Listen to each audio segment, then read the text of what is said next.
Greetings, everyone. Nathan Nerdarchy here from Nerdarchy, for nerds by nerds, hanging out with some nerd. Nerdarchy is Ted. And today we're going to be doing character builds, crafting the Master of Deception.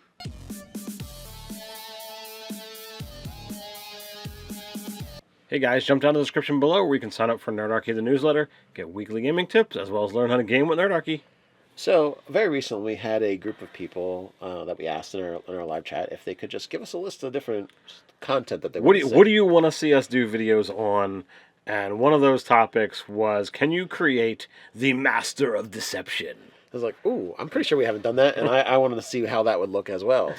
So when I started researching, what exactly would this look like? Instantly I'm like, all right, well, Master of Deception, well, is that just the skill deception and persuasion, and I get expertise and call it done? And we're done. And I'm like, well, that to me doesn't mean the master. That just means someone who's really good at it. So I'm like, let's expand this. So I'm like, all right, well, first off, where do I get expertise?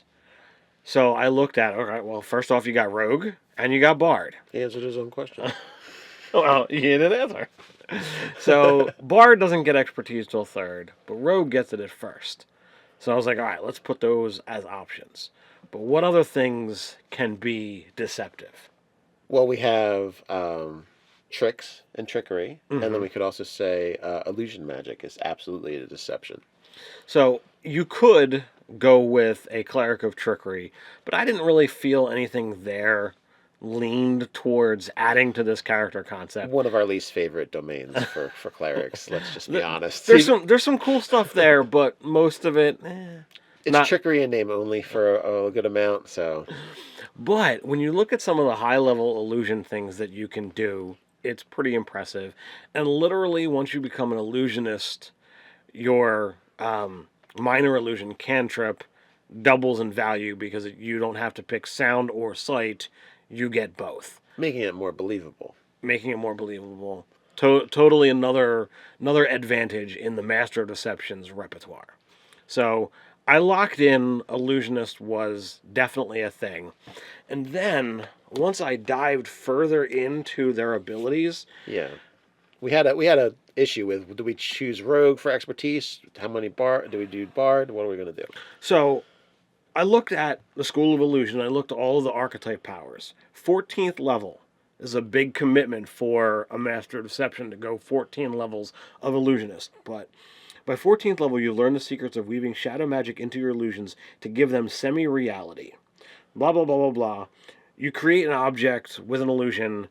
The object remains real for 1 minute. For example, you can create an illusion of a bridge over a chasm and make it real long enough for you and your allies to cross. You don't get more Master of Deception than that.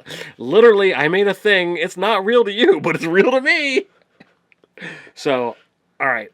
14 levels of illusion, totally locked in my opinion. Oh, yeah, absolutely. I'm going to go with that. If you can make something real, step on it, dance on it, and then be like cartoon style, why don't you give it a try? And then it doesn't work and they fall to their death. I mean, it's sad that someone fell to their death, but you know what I mean. Like, it could be. Let's say a fake someone. It's an orc.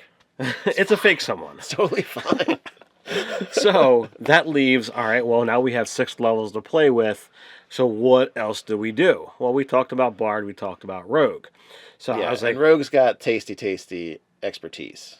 Yes. So. Rogue, if you take it all the way to 6th level, that's 4 skills that you become awesome at. And you get to start, if you pick Rogue as your first level, you get 4 skills. Right. So pretty nice, but we only have 6 levels to choose from because we're 14th levels of that.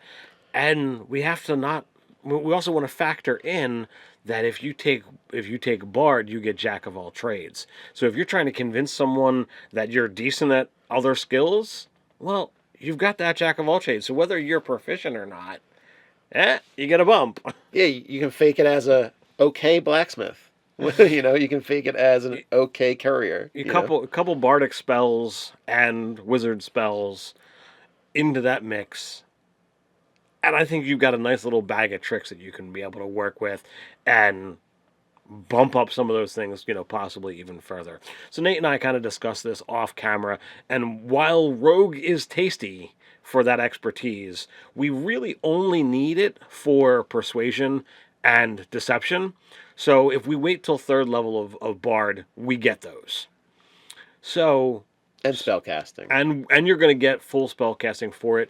We figured we'd go College of Lore to get additional magical secrets. Therefore, if by some chance you find a spell that's not on your Bard list, not on your Wizard list, that really appeals to you as a Master of Deception, whether you want to be like, oh, well, no, I'm a Cleric or I'm a Druid. Look at this spell. You can go get those things. And you've already got Cure, so, Right. So, totally a awesome bag of tricks there. But that leads to say, well, what else can we do? Because just expertise in those skills does not make for the fantabulous thing that a Master of Deception should have. So if you're using the option roll for feats, really early on, Actor is a great one because it gives you advantage when you're trying to play somebody else's part. So if you're saying, oh, I'm a guard, or, oh, yeah, I'm a noble of this house I'm supposed to be let in, you're getting advantage on deceiving them. I mean, it's in the name, First and foremost, you get a bump to charisma. And there. So you get a +1 to your charisma score up to a maximum of 20. You have advantage on charisma deception and charisma performance checks when trying to pass yourself off as a different person. Now, if you are the Master of Deception, where you're going to have a disguise kit and you're going to do all this crazy stuff to be someone else, you have already gotten through your bardic, powers, expertise in deception. Well, now you have advantage anytime you're playing somebody else. Yeah, advantage and expertise. They're like chocolate and peanut butter. They work so well together. Yeah, it's like convincing. All you have to do is like, well, it's a high level roll because I'm trying to convince somebody that I'm their long lost son. Or if you like, everything else is just like, don't roll a 1. Don't roll 2 1s and you'll probably succeed at it.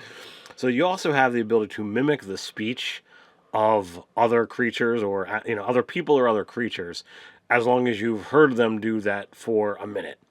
Pretty great. It's contested by their wisdom insight versus your charisma deception. Now, if you're imitating someone else, as we've already said earlier in this feat, you get advantage. We have already purchased expertise. Hopefully you shouldn't be encountering somebody who has done the same with their wisdom insight. I don't know of anything that really bumps the advantage there. If you have like a rogue sleuth on Right. your trail, then they might not be deceived with their expertise and maybe advantage in their Right. wisdom insight. So chances are you're going to be able to prevail when doing this kind of stuff. So we've got classes, we've got a feat choice that definitely fits into this, but it's not fully done because we've got to pick a race and a background and what have you. So for full Master of Deception, I choose the Charlatan. Absolutely, Because- you're already going to be jumping into. Well, this is what I started off with, man. This is what I do. Mm-hmm. So getting into the Charlatan, you're going to get those skills that you're going to want anyway.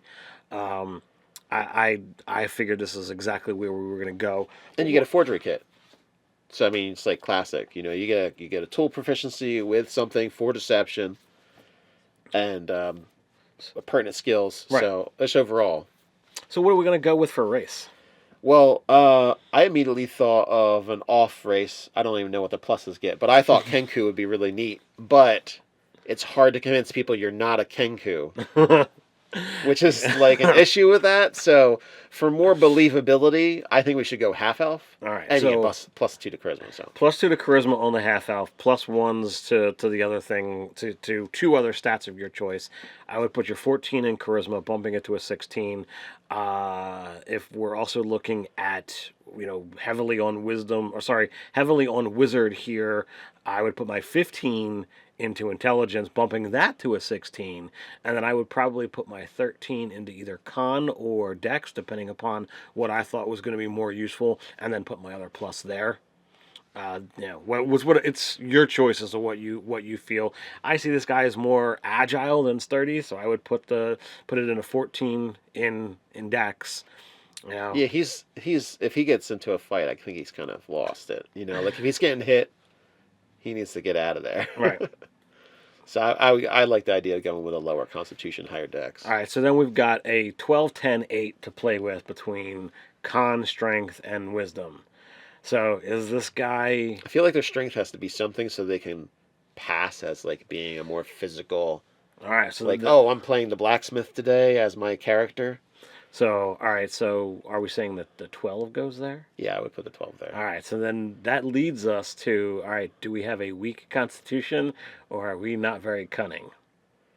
I think we're going to have to go with the weak constitution because we need at least a blank all for the wisdom modifier. Right, so this is the trick when you get into that kind of stuff, but it's not a bad. I would have probably gone the 10 strength and the 12 constitution, but that's just me heavily favoring that because hit points are the bread and butter of any adventurer. You're always going to get into combat, but even Raceland survived.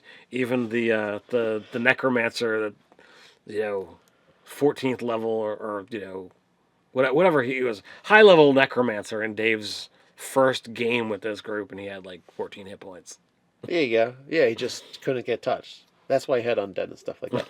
So in this case, you've got your illusions as your hit points in a sense. You're crafting stuff in front of you, and false life's good.